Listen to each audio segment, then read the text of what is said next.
সেটা হচ্ছে রেজাল্ট কীভাবে হবে। এটা নিয়ে একটা সুখবর আছে, আমি বন্ধ আপাতত সবাই ঠিক করে নিছে অ্যাডমিশন।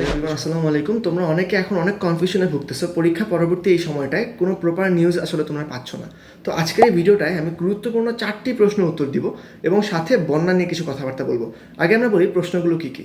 আমাদের প্রথম প্রশ্ন হচ্ছে সাবজেক্ট ম্যাপিংটা আসলে কীভাবে কাজ করবে এবং সাবজেক্ট ম্যাপিং জিনিসটা কী। দ্বিতীয় প্রশ্নটা হচ্ছে রেজাল্টটা কীভাবে হবে, জিএসসি এসএসসি মিলিয়ে নাকি শুধু এসএসসি, নাকি আমাদের পিএসসিতে যাবে, নাকি আমাদের টেস্ট পরীক্ষায় যাবে, সব কিছু বিস্তারিত বলবো ট্রাস্টেড সোর্স সহ। 3 নম্বর প্রশ্ন হচ্ছে আমাদের পরীক্ষা কি পুরোপুরি বাতিল কিনা, মানে পরীক্ষাটা কি পুরোপুরি বাতিল নাকি যে আবার আন্দোলন করতেছে পরীক্ষা আবার ফিরিয়ে নিয়ে আসতে পারে, সেটার বিষয়ে ভ্যালিড কিছু আলোচনা করব। এবং 4 নম্বরে হচ্ছে আমাদের অ্যাডমিশনের এখন কি হবে, অ্যাডমিশন আমরা কী করতে পারি, আমরা কোন সাবজেক্ট চুজ করব, সেগুলো নিয়ে কিছু কথাবার্তা বলবো। এবং এর আগে সব কিছু শুরু করার আগে একটা কথা বলে রাখি, বাংলাদেশে এখন ভয়াবহ বন্যা চলতেছে বিভিন্ন জায়গায়, ফেনী, নোয়াখালী, মৌলভীবাজার, অনেক জায়গায় অবস্থা খারাপ। তোমরা সাহায্য করতে পারো টাকা পাঠিয়ে।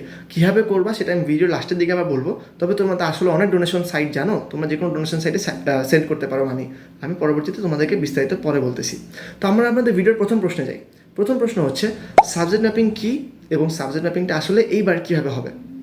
সাবজেক্ট ম্যাপিং জিনিসটাকে যদি আমি সুন্দর করে ভেঙে বলি, তাহলে জিনিসটা হচ্ছে এসএসসি এবং জিএসসি থেকে কিছু পার্সেন্টেজ মার্ক নিয়ে তোমার এইচএসসি রেজাল্টটা তৈরি করা। তোমাদেরকে যদি আরেকটু অন্যভাবে বলি, তাহলে দেখো, তোমরা যদি পাস্টে আগে কোনো একটা কাজ করে থাকো এবং বর্তমানে সেই কাজটা করতে না পারো, তাহলে ধরো তোমাকে বর্তমানে একটা কাজ করতে দিলাম, বর্তমানে আমি তোমাকে বললাম ভাই তুমি গাছ থেকে আমাকে কাঠ কেটে দাও, তুমি কাঠ কাটতে তোমাকে আমি একটা কুড়াল দিয়ে পাঠালাম। এখন বন্যা হচ্ছে, বৃষ্টি হচ্ছে, তুমি কাঠ কাটতে পারলে না, তোমাকে মার্কিং করতে চাই। এখন তোমাকে যদি আমি 2 বছর আগে কাঠ কাটিয়ে থাকি, তাহলে আমি দেখবো আচ্ছা এখন সে কাঠ কাটতে পারে না, আমি তাকে মার্কিং করতে পারতেছি না। সে যখন 2 বছর আগে আমি কাঠ কাটতে দিছিলাম তখন সে কীভাবে কাটছে। জিনিসটা সেম এরকম, তোমাকে যদি আমি বলি যে ভাই আজকে একটা গাড়ির ছবি এঁকে দাও, তুমি ধরো গাড়ির ছবি আজকে আঁকতে পারলে না কোনো একটা অসুবিধার কারণে, তোমাকে যদি আমি 2 বছর আগে একটা গাড়ির ছবি আঁকিয়ে থাকি, তখন আমি দেখবো আচ্ছা সে ওইখানে গাড়ির ছবিটা কীভাবে আঁকছে, সে ওইখানে যেরকম আঁকছে এখানে হয়তো এরকম আঁকবে। হ্যাঁ, পারফেক্টলি আমি বলতে পারতেছি না যে এখানে এরকমই আঁকবে, বাট ধারণা একটা পাওয়া যায়। সাবজেক্ট ম্যাপিং জিনিসটা সেম এরকম, তোমার এইচএসসিতে যে এক্সামটা হচ্ছে না সেই এক্সামটা পারফেক্টলি মূল্যায়ন তো করা সম্ভব না, তবে তবুও একটা ধারণা পাওয়া যায় কীভাবে ওই সাবজেক্ট ম্যাপিং করে। কেমন সাবজেক্ট ম্যাপিং করা হবে, জিএসসি এবং এসএসসি তুমি কেমন করছো, জিএসসি এসএসসি তুমি কেমন করছো সেটা একটা ধারণা আমাকে দিচ্ছে, এইচএসসি তুমি কেমন করতে পারতা। এটাই জাস্ট, এটা প্রকৃত মূল্যায়ন হয় না, বাট এটাই সাবজেক্ট ম্যাপিং। এটা ধারণাটা পাওয়া যায়। যেহেতু আমাদের এক্সামের এখন সুযোগ নাই, তাই আমাদেরকে সাবজেক্ট ম্যাপিংটা করতে হচ্ছে। প্রকৃত ধারণা না পাওয়া গেলেও ইনশাল্লাহ অনেকটুকু একটা ধারণা পাওয়া যায়, চলে। তো এখন আমাদের দ্বিতীয় প্রশ্ন, সেটা হচ্ছে রেজাল্ট কীভাবে হবে। এটা নিয়ে একটা সুখবর আছে, আমি তোমাকে প্রথম আলো আর্টিকেলটা পড়ে শোনাই এবং পরবর্তীতে আমি ভিডিওতে তোমাদেরকে লাগিয়ে দিব। এইচএসসি পরীক্ষার্থীদের ফলাফল যেভাবে তৈরি করা হবে, বাংলা ইংরেজি সহ ইতিমধ্যে যে 7টি বিষয়ের পরীক্ষা হয়েছে সেগুলোর ফল হবে উত্তরপত্র মূল্যায়নের ভিত্তিতে। যে 7টা পরীক্ষা তোমরা দিছো সেগুলোর ফলাফল হবে উত্তরপত্র মূল্যায়নের ভিত্তিতে, অর্থাৎ পরীক্ষা যেটা দিছো সেটা মার্ক কী হবে।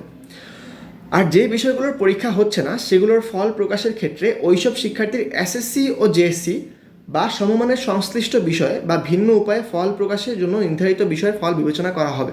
অর্থাৎ এসএসসি জেএসসি কিংবা ওই রকম যে বাকি পরীক্ষাগুলো আছে সেগুলোর থেকে রেজাল্ট তোমার যাচাই করা হবে। এখানেও যদি দেখা যায় কোনো বিষয় এসএসসিতে ফল খারাপ, সেই ক্ষেত্রে জিএসসির ফল বিবেচনা করা হতে পারে। বেসিক্যালি যে নিউজটা এখানে বলা হয়েছে, আরও এক্সট্রা নিউজটা আছে, আমি পুরোটা পড়লাম না, তোমাদেরকে আমি পরবর্তী দিচ্ছি। বেসিক্যালি প্রথম কথা হচ্ছে তুমি যে পরীক্ষাগুলো 7টা এক্সাম দিয়েছো, যে বাকি বোর্ডগুলো সিলেট বোর্ড, কারিগরি বোর্ড, মাদ্রাসা বোর্ড বাদে বাকি যে বোর্ডগুলো 7টা এক্সাম করে দিয়েছো, তাদের সেই 7টা এক্সামের মার্কস খাতার মার্কসই থাকবে, এক্সামের মার্কসই থাকবে। যে 6টা তোমরা দাওনি সেই 6টা তোমাদের এসএসসির মার্কস থেকে নেওয়া হবে। এসএসসির মার্কসে যদি গিয়ে দেখা হয় রেজাল্ট খারাপ, তাহলে জিএসসির মার্কসে যাওয়া হবে। জিএসসির মার্কসে যদি গিয়ে দেখা হয় রেজাল্ট খারাপ, তাহলে তোমার যে 7টা এক্সাম দিছো সেই 7টা এক্সামকে মেনটেন করে 7টা এক্সামের মার্কস দেখে তোমাকে মার্কস দেওয়া হবে। অর্থাৎ এই জিনিসটা তুমি এনশিওর করতে পারো, এনশিওর থাকতে পারো তোমার রেজাল্ট যেন ভালো হয়, সেটা সর্বোচ্চ চেষ্টা বোর্ড থেকে করা হবে। অর্থাৎ তুমি এসএসসিতে ভালো করছো, যদি না করে থাকো তাহলে জেএসসিতে খুঁজবে। জেএসসিতে ভালো করছো, তুমি যদি তাও না করে থাকো তাহলে তোমার এইচএসসি 7টা পরীক্ষা দিছো, সেই 7টা পরীক্ষার উপর নির্ভর করে তোমার বাকি এক্সামগুলোর মার্কস দেওয়ার চেষ্টা করবে। তাই ইনশাল্লাহ তুমি যদি একটাতেও ভালো করে থাকো তোমার মার্কসটা ভালো আসার সম্ভাবনা অনেক বেশি। হয়তো তুমি একটাতে বি পাইছো, একটাতে এ প্লাস পাইছো, তাহলে তোমার এ চলে আসবে, অনেক খারাপ যাবে না, দেখবা এরকম আসবে। তো এই জিনিসটা এখন আমাদের ইনশাল্লাহ একটা হোপের জায়গা সবার জন্যই, যারা মনে করতেছো তোমাদের জিপিএ কম আসতে পারে, এটা একটা বড় হোপের জায়গা শিক্ষার্থীদের পক্ষে। শিক্ষা বোর্ড কাজ করতেছে আলহামদুলিল্লাহ, তো বোঝা যাচ্ছে তোমাদের সর্বোচ্চ মার্কস যেন আসে, সর্বোচ্চ জিপিএ যেন আসে, সেই চেষ্টাটা তারা করবে। আমাদের যে এখন নেক্সট কোয়েশ্চেন, সেটা হচ্ছে পরীক্ষা বাতিল হবে কি না। তো আমরা অনেকে দেখতে পাচ্ছি আন্দোলনের বিষয়ে, সেই জিনিসটা আমি এখন খোলাসা করে দিই ওয়ান্স অ্যান্ড ফর অল।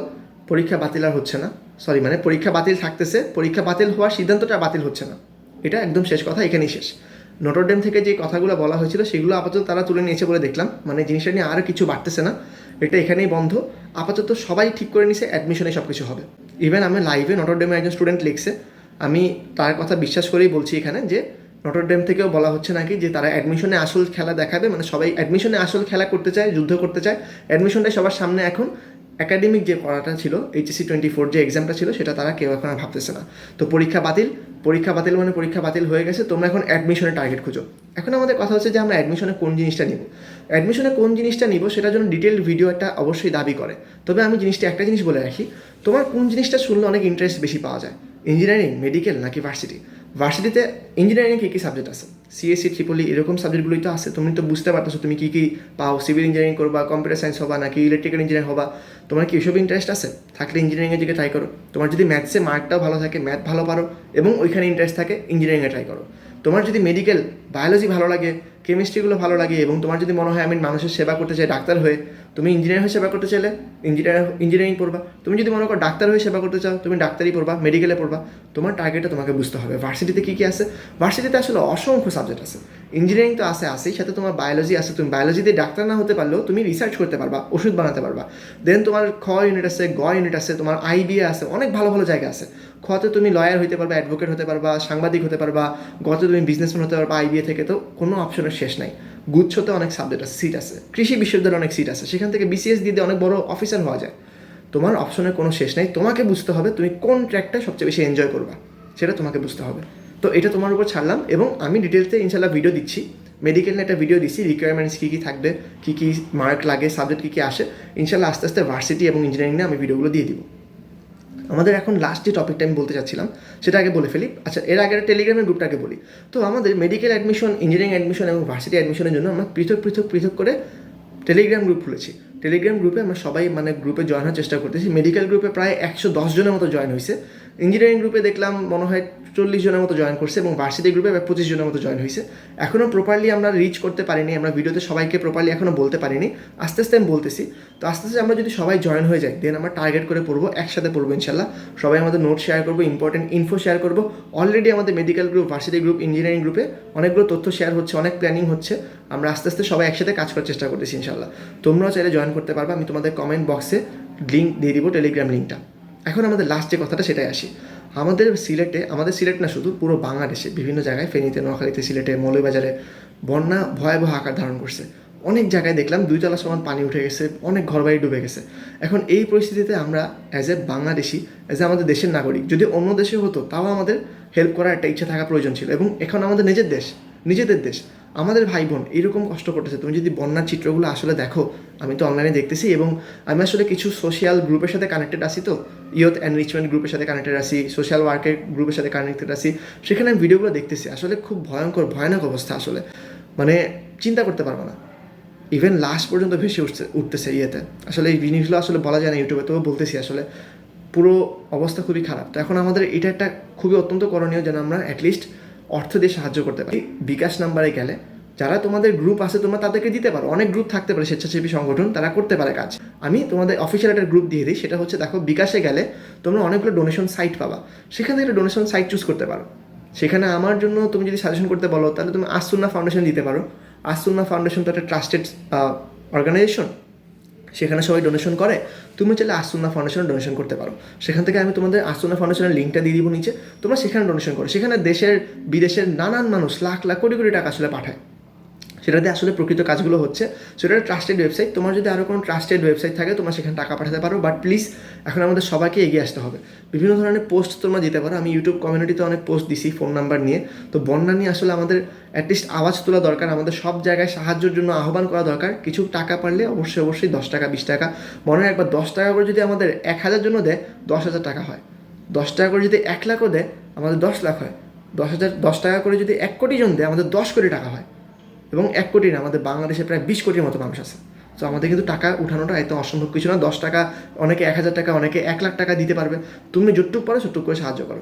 তো ইনশাল্লাহ এইটুকু আমাদের ভিডিওর জন্য শেষ, এইটুকু পর্যন্তই থাকতেছে। লিঙ্কগুলো সব কমেন্টে থাকবে এবং তোমাদের যদি কোনো সাজেশন থাকে, অ্যাডভাইস থাকে, তোমরা কমেন্টে আমাকে জানাতে পারো। আর লাস্ট কথা হচ্ছে, হতাশ হওয়ার কিচ্ছু নাই।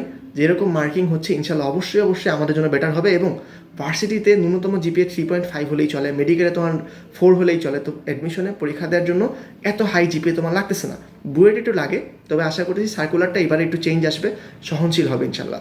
সো এই ভিডিওটা একটু পর্যন্তই। Thanks for watching, bye bye.